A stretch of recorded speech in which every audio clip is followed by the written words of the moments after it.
बहुत पुरानी बात है। एक नगर में दो कुम्हार रहते थे।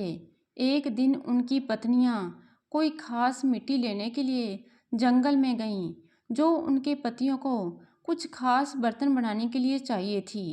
उन्होंने अपने अपने छोटे बच्चों को अपनी पीठ पर बांध रखा था। जब वे उस जगह पहुंची जहां वह मिट्टी थी, तो उन्होंने अपने अपने छोटे बच्चों को, जो एक लड़का था और एक लड़की थी, वहीं नीचे बिठा दिया ताकि वे एक दूसरे के साथ खेल सकें। और वे अपनी अपनी टोकरियां उस मिट्टी से भरने लगीं। एक कौवा और एक बाज ने यह देख लिया कि वहाँ क्या हो रहा है। उन दोनों ने नीचे उड़ान भरी और वे दोनों बच्चों को ले उड़ी। बाज लड़के को ले गई थी तो उसने उसे मार दिया। कौवा लड़की को ले गया।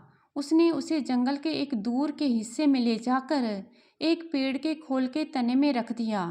वहां पहुंचकर लड़की रोई नहीं, बल्कि उसे वहां बहुत मजा आने लगा। वह वहां हंसने लगी और उस पक्षी के साथ खेलने लगी। पक्षी को भी उससे प्यार हो गया। वह उस बच्ची को खाने के लिए फल लाकर देती, रोटी के बचे हुए टुकड़े लाकर देती। कभी कभी वह उसे मांस भी लाकर देती जब वह उसे मिल जाता। धीरे धीरे लड़की बड़ी होने लगी और सुंदर भी थी। एक बार इत्तेफाक से एक बढ़ई जंगल के उस हिस्से में लकड़ी काटने आया। लड़की उससे बोली, मेरी इच्छा है कि तुम मेरे लिए एक चरखा बना दो। मैं यहाँ अकेली हूँ। मैं चाहती हूँ कि मैं कोई काम करूँ। बढ़ई ने पूछा, पर तुम यहाँ हो ही क्यों? तुम्हारा घर कहाँ है? तुम्हारे पास इन चितड़ों के अलावा कोई कपड़ा नहीं है जो तुमने यह पहन रखे हैं? लड़की ने जवाब दिया, तुम मुझसे कुछ और मत पूछो, बस मुझे एक चरखा बना दो। मैं केवल उसी से खुश हो जाऊंगी। तो बढ़ई ने उसके लिए एक चरखा बना दिया और कौवा कहीं से उसके लिए एक तकली और कुछ रुई चुरा लाया।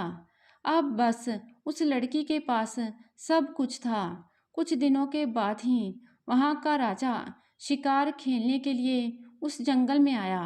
तो वह उस पेड़ के पास से गुजरा जिसके पास यह लड़की रहती थी।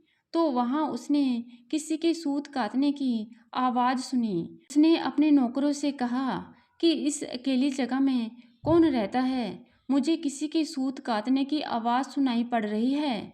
जाओ और देख कर आओ कि यह कौन हो सकता है। काफ़ी ढूंढने के बाद नौकरों को एक लड़की एक पेड़ के खोल के तने में बैठी मिली, जहाँ बैठकर वह चरखा चला रही थी। वह उसको पकड़कर राजा के सामने लाई।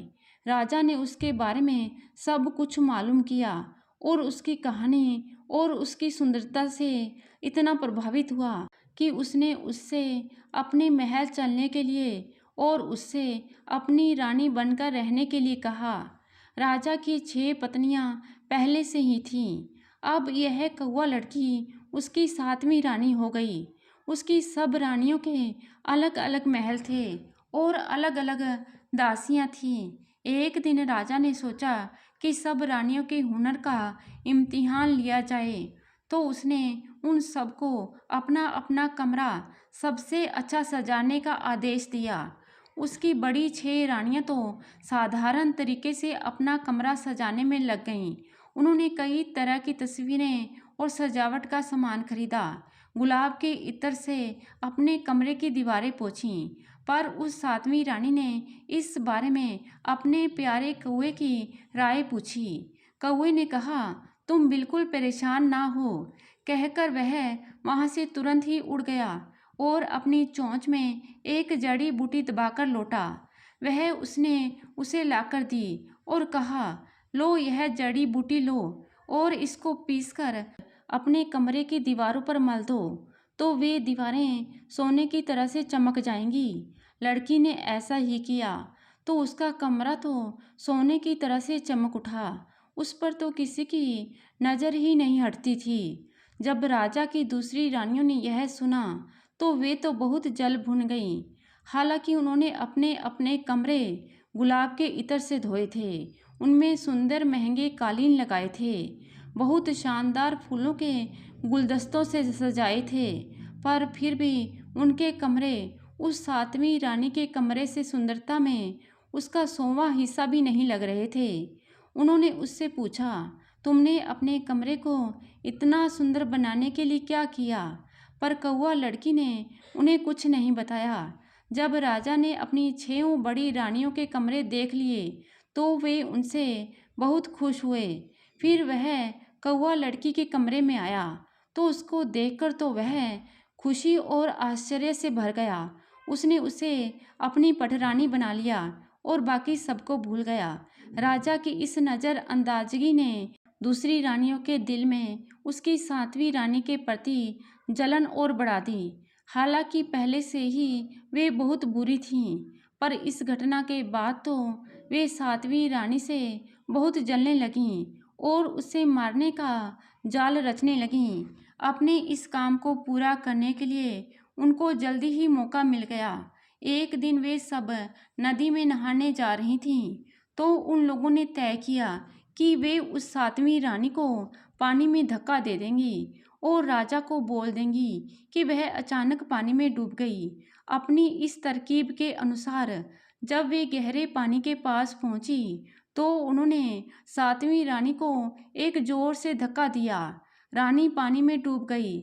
जब राजा ने यह सुना तो वह दुख से पागल हो गया। काफी समय तक तो वह अपना राजकाज भी ना संभाल सका।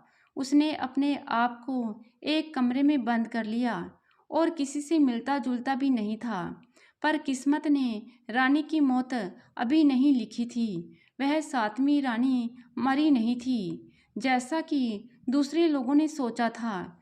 जहां उसे डुबोया गया था वहां नीचे एक छिपा हुआ टापू था जिस पर एक बहुत बड़ा पेड़ उगा हुआ था। वह उस टापू तक तैर गई और फिर उस पेड़ के ऊपर चढ़ गई। वहां उसका दोस्त कौवा बराबर उसे खाना खिलाता रहा। कुछ हफ्ते के बाद एक दिन राजा सैर सपाटे के लिए अपनी नाव में उस नदी में निकला तो वह उस पेड़ के पास से गुजरा। कौवा लड़की ने उसको देखा तो वह वहीं से चिल्लाई, आओ मेरे प्यारे राजा, इधर आओ। राजा ने जहाँ से आवाज़ आ रही थी उधर देखा तो अपनी रानी को देखकर वह बहुत खुश हुआ। उसने तुरंत ही उसे पेड़ से उतारकर अपनी नाव में बिठा लिया और अपने महल ले आया। वहां जाकर रानी ने राजा को वह सब बताया जो कुछ उसके साथ हुआ था। जब राजा ने मामले की सच्चाई सुनी तो उसने तुरंत ही अपनी 6 रानियों को मारने की सज़ा सुना दी। तो दोस्तों, कैसी लगी कहानी? आशा करती हूँ कहानी पसंद करेंगे। धन्यवाद।